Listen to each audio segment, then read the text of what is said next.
Hello student, welcome to my channel. Student देखिए, आज का हमारा असाइनमेंट कोड है BECC 131 principles of micro economic. Okay, 100 marks का आपका असाइनमेंट पेपर है स्टूडेंट। और ये देखिए क्वेश्चंस हैं आपके, ठीक है। देखिए स्टूडेंट, ये आपका 20 मार्क्स का क्वेश्चन जो है उसमें 500 वर्ड्स लिखने हैं आपने। ये देखिए first question, explain the concept of short run and long run associated with a form. Second question है स्टूडेंट, देख लीजिए, जिसमें आपको वेरिएबल कॉस्ट, फिक्स कॉस्ट, ठीक है, average variable cost and average fix cost and average total cost आपको निकालनी है। देखिए इसका आपको स्टूडेंट चॉइस दिया हुआ है, differentiate between private and social cost. Next question है आपका, describe with the help of diagram interaction between the short run average total curve toast curve and long run average the total cost curve given that the firm has 5 plans size to consider, first, second, third, 4, 5. Okay, so where plan size 3 turn out optimal plant size in long run. Next question है student, देखिए, discuss the income and substitution effect of a price change in case of an inferior goods. Next question है, consider the demand curve, ठीक है, AC of a good in figure 1. Given distance between AB and BC as x and y respectively, what will be the price elasticity of demand for the goods at a point B? What will be the price elasticity of demand for the goods at point of A and point C?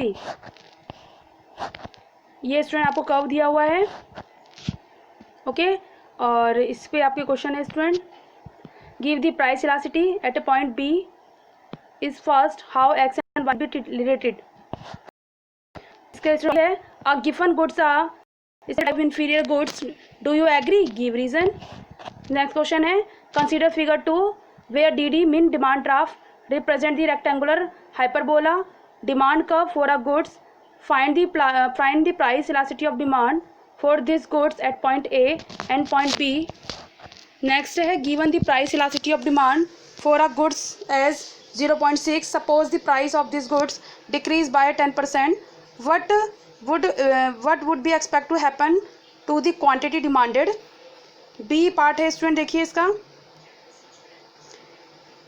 जिसमें आपका 10 marks का question है student, और आपको और student 250 words का question है। Third का ए देखिए, third question, a rent ceiling prohibited charging rent that exceeding the ceiling amount, suppose government decided to put a rent ceiling. A part है, with the help of diagram show the effect of the rent ceiling on the supply and demand of a rented house if the ceiling is set below the marked equilibrium rent. B part है, what will be the resultant effect on supply and demand or a rented house if the ceiling is set above the market equilibrium rent. Choice है student इसमें, illustrate with the help of diagram higher and price elasticity of demand, larger will be the per unit tax burden borne by producer. ये देखिए B part है student, B question देख लीजिए आप। Fourth question, consider a consumer who consumes two goods x and y, price at px and py respectively.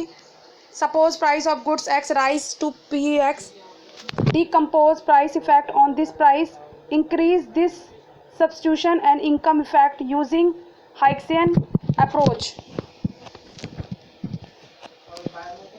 और choice इस question में, does tangency of indifference curve with the budget line always result in optimal solution for the consumer utility maximization problem, discuss. Fifth question है student, define marginal rate of technical substitution MRTS, जो आपकी short form है। B question, given the two factor of production behave as a perfect substitution to another in a production process, what will be the shape of the corresponding isoquant and the value of MRTS?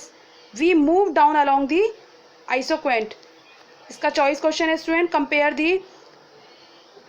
compare the producer equilibrium condition given by maximization of output for a given cost with the given of minimization of cost for a given level of output. Do both these conditions result in same outcome? C assignment है student, देखिए आपका 100 words करना है और 6 marks का question है student. What causes increases return into a variable factor in a production process? Next question, differentiate between changes in supply and changes in quantity supplied. Next question है, discuss the central problem of an economy. Next question है, law of variable proportion in short run concept, do you agree? Last question है student, differentiate between external economic and external D-economics, ठीक है, डिसइकोनॉमिक्स। तो student ये आपका assignment paper है और ये असाइनमेंट पेपर स्टूडेंट आपको सॉल्व करना है। Okay student, bye and take care and student please like and comment.